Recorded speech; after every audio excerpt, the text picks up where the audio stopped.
O que é ser um santo místico na Igreja Católica e qual o grau de oração que eles pertencem. Nós estamos agora no 8º grau de oração, nós vamos falar sobre a união estática. Você vai entender o que são os êxtases dos santos, principalmente os santos de sexta morada, tá? Então nós estamos aqui na sexta morada para mostrar para vocês o que esses santos vivem, ok? Então, eu já quero te pedir, se inscreva aqui no canal, deixa aí o seu like também, para que você possa ajudar o canal a crescer. Vamos continuar crescendo junto com você. E hoje nós vamos juntos iniciar essa leitura, essa grande graça que nós temos para aprender sobre a vida dos santos.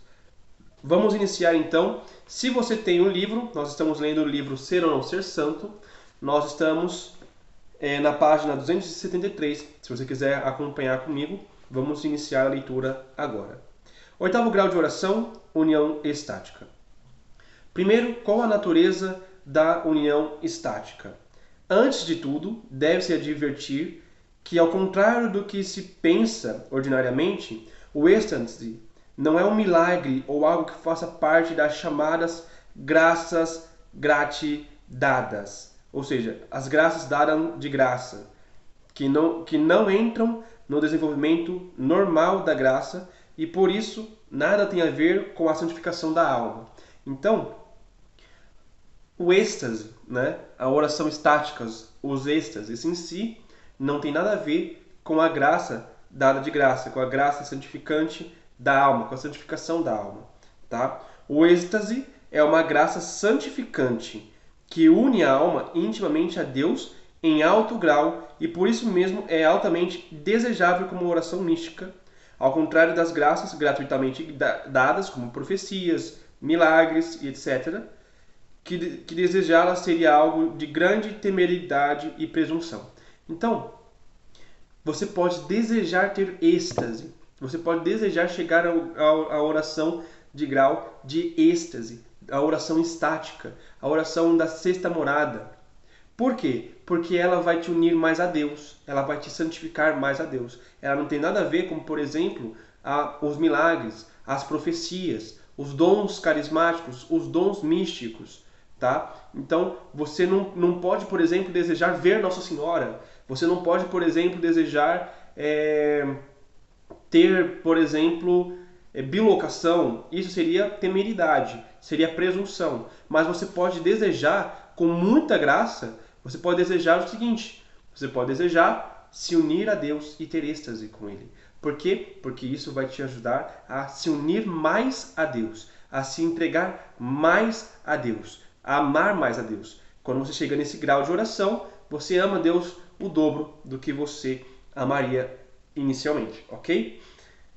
Entendido realmente como a graça atualmente santificadora, o êxtase constitui o 4º grau de oração contemplativa, o 8º da classificação geral e pode ser definido como um fenômeno de contemplação sobrenatural, caracterizado por uma união tão íntima da alma com Deus que produz completa alienação dos sentidos internos e externos. Ou seja, você fica com seus sentidos suspensos. É como se, por exemplo, você tivesse vendo a Deus face a face, mas sem ver ainda, porque só vê claramente na 7ª morada, mas você sente Deus de uma maneira tão grande que seus sentidos desejam a Deus. Né? Então você não consegue se concentrar em mais nada, a não ser a Deus, ok? Caso se suprima qualquer um dos 3 elementos da definição, o êxtase místico desaparece. Sem a união íntima da alma com Deus, a suspensão dos sentidos se identificará com o sono. Sem a suspensão dos sentidos, pode haver oração mística, mas não estática. E sem a contemplação infusa, propriamente dita, poderia dar-se o êxtase profético, êxtase natural e êxtase diabólico, mas não o êxtase místico. Então, é importante que você possa diferenciar um pouco. Você tem que ter as 3 características, as três dimensões. Tá? Então, você precisa dos elementos que ele pede aqui. Então, por exemplo, a suspensão dos sentidos, né? você precisa dela, você precisa da oração infusa, contemplação infusa, ok? E você precisa também aqui das orações que ele orienta aqui, ok? Não é um grau de oração para você ficar horas e horas rezando num canto, ok? Esse tipo de oração você consegue fazer outras coisas enquanto você está rezando. Por quê? Porque sua alma está 100% em Deus, ok? Não como em sétima morada, né? Ou na oração de união transformativa, mas você vai estar em união com Deus de uma forma que a sexta morada tem, tá? Agora vamos às formas. Aqui é um ponto importante para você entender o que significa isso, para você saber o que significa um grau de oração tão elevado quanto esse.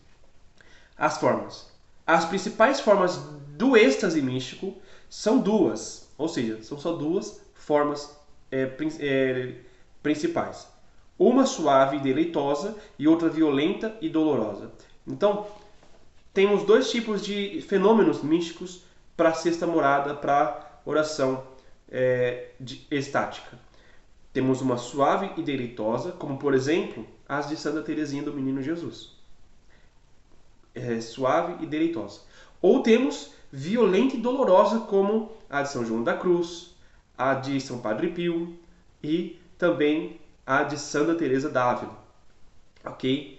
Então temos esses dois modelos para você poder entender e meditar. Na primeira, parece que a alma não anima o corpo, e assim este sente muito vivo, faltar-lhe o calor natural e vai se esfriando, embora seja grandíssima suavidade e deleite. Essa forma de êxtase não é danosa para a saúde, por maior que seja a sua duração. Às vezes cura até as enfermidades e deixa maior agilidade no corpo. Muitas vezes fica são, pois estava bem enfermo e cheio de grandes dores e com mais habilidade. Então, ela dá mais vitalidade para o corpo. Agora vamos ver um pouco sobre a dolorosa, que é essa daqui que a gente acabou de falar, é a forma que Santa Teresinha tinha.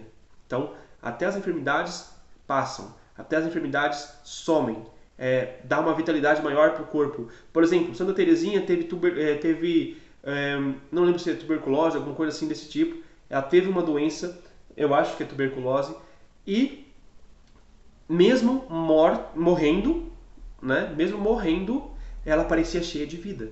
Por quê? Porque ela tinha esse grau de oração, né? Na verdade, ela chega até a sétima morada também, ok? Na segunda forma, a dolorosa, o padecer corporal é tão excessivo que a natureza mal o pode suportar. E assim, algumas vezes, quase perco o pulso.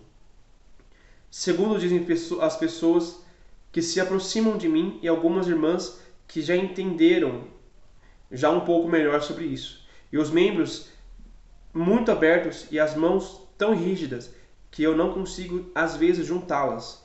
E assim me ficam as dores até o dia seguinte nos pulsos e no corpo, e me parece que me desconjuntaram. Então, por exemplo, vamos olhar para Padre Pio.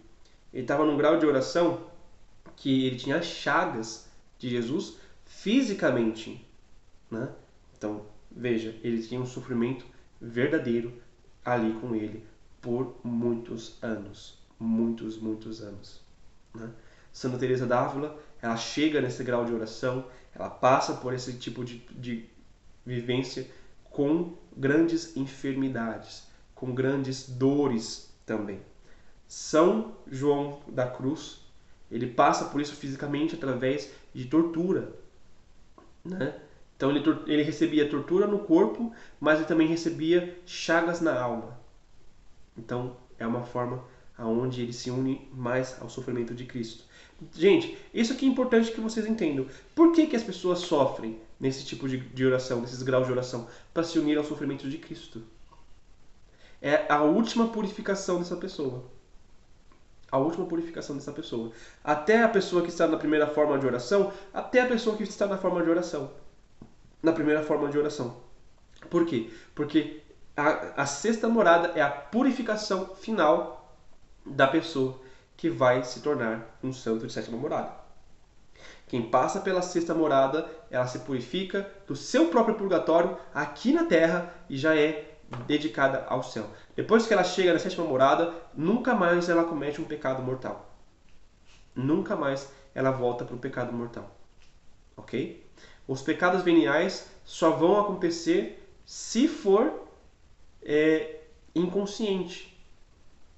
Por quê? Porque a pessoa por si mesma não vai fazer um pecado venial sozinha. Ela já vai ter lutado contra o pecado venial já há muito tempo atrás. Então, gente, é um grau de oração que se deve desejar. Vamos querer chegar à sexta morada, ao oitavo grau de oração, que é a união estática. Vamos desejar isso. Vamos buscar viver isso. Ok? É um grau de oração, como eu repito, é um grau de oração que se deve desejar.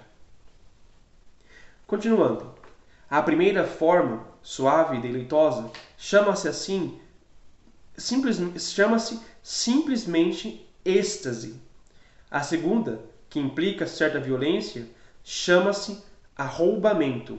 Santa Teresa e depois dela todos os autores falam ainda do voo do espírito, no qual sente-se muito repentinamente um movimento tão acelerado da alma, que parece que o espírito é arrebatado com uma velocidade tal que deixa grande temor e parece que a alma se aparta do corpo, porque ela se vê perdendo os sentidos e não compreende os motivos.